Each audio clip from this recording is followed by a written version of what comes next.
కార్మికుల యొక్క శ్రమనే, వాళ్ళు సృష్టిస్తున్న సంపదనే, ఆ సంపదనే మేము పెట్టుబడిదారులు, మేము గొప్పవాళ్ళు, మేము టాటా, బిర్లా, అంబానీ, ఆదాని, ఎలాన్ మస్క్, లేకపోతే మైక్రోసాఫ్ట్, బిల్ గేట్స్, జుకర్బర్గ్, వీళ్ళంతా వీళ్ళు నాగరికతను ముందుకు పోతున్నట్టుగా ఈ ప్రచార సాధనాలన్నీ కూడా కల్పిస్తున్నాయి. కాదు, కార్మికులు దీనికి మూల కారణము.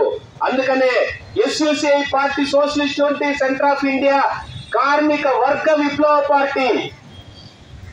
కార్మిక వర్గ విప్లవ పార్టీ ఎందుకంటే ఈ రోజు ఈ వ్యవస్థ ఇంత దిగజారిపోవడానికి కారణమైనటువంటి ఈ పెట్టుబడిదారీ దోపిడీ విధానాన్ని అంతం చేసి సోషలిస్ట్ ఆర్థిక వ్యవస్థను నెలకొల్పినప్పుడు మాత్రమే అది నిజమైనటువంటి మొత్తం ప్రజల యొక్క అన్ని మౌలిక సమస్యల నుంచి పరిష్కారమే కాకుండా అన్ని రకాల దోపిడీ పీడల నుంచి బయటపడేటువంటి ఒక నూతనమైన వ్యవస్థ ఉంది.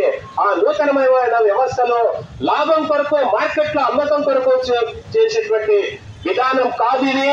అది ప్రజల యొక్క, సమాజం యొక్క పెరుగుతున్న అవసరాల కొరకు ఉత్పత్తి చేసేటువంటి విధానము. అక్కడ దోపిడీ అనేది ఉండదు.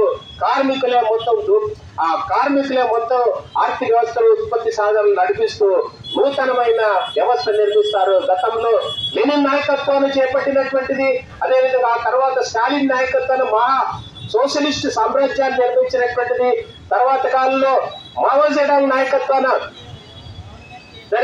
చైనాలో నడిపినటువంటి సోషలిస్ట్ ఆర్థిక వ్యవస్థ కానీ ఇవన్నీ కూడా మార్క్స్, ఏంగెల్స్ సాధించి రూపొందించినటువంటి అటువంటి ఒక మహోన్నతమైనటువంటి కమ్యూనిస్ట్ సిద్ధాంతం ఆధారంగా జరిగినటువంటిది.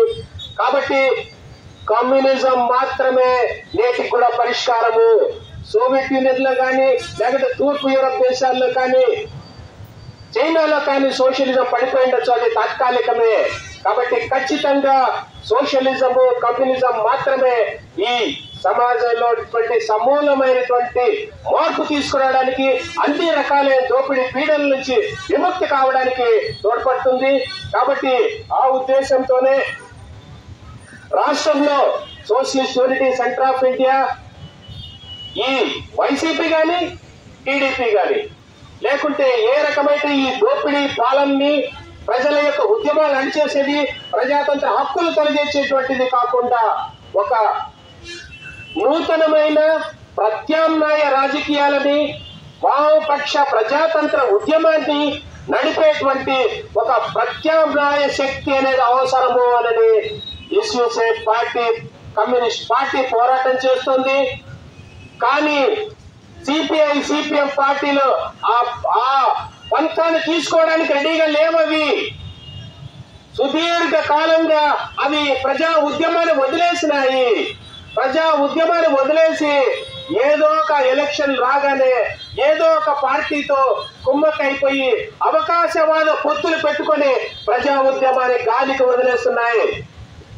ఈ రకమైన అవకాశవాదం విధానాల వల్లే ఒకసారి వైసీపీ, ఒకసారి టీడీపీ ఇవి మాత్రమే ప్రజల్ని తప్పుదారి పట్టించే విధంగా పరిస్థితి మారుతోంది. కాబట్టి దీనికి ప్రత్యామ్నాయ రాజకీయాలు అనేది అవసరము. ఆ ప్రత్యామ్నాయ రాజకీయాలని ప్రజాతంత్ర ఉద్యమం మాత్రమే.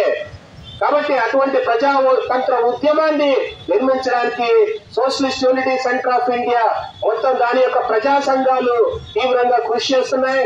అదేవిధంగా పారిశుద్ధ్య కార్మికుల సమస్యల మీద కానీ, అదేవిధంగా స్వీపర్స్ సంబంధించిన సమస్యల మీద కానీ, రైతుల సమస్యల మీద కానీ, విద్యార్థుల సమస్యల మీద, యువజనులు, మహిళల యొక్క సమస్యలన్నిటి మీద కూడా ప్రజాతంత్ర ఉద్యమాల్ని నిర్మించడానికి socialist unity centre of India communist party నిరంతరము కృషి చేస్తుంది. ఈ కృషికి కామ్రేడ్ శివదాస్ ఘోష్ యొక్క ఆలోచనలు, మహోన్నతమైన ఆలోచనలు అనేవి మాకందరికీ స్ఫూర్తి. కాబట్టి మీ అందరికీ నేను విజ్ఞప్తి చేసేదేమంటే, కామ్రేడ్ శివదాస్ ఘోష్ యొక్క రచనలని చదవండి, వాటిని జీవితంలో ప్రాక్టీస్ చేయండి అని నేను మిమ్మల్ని అందరినీ కూడా కోరుతూ నేను ఇంతటితో ముగిస్తున్నాను. Marxism, Leninism, comrade Shivadas Ghosh ఆలోచన విధానం వర్ధిల్లాలి.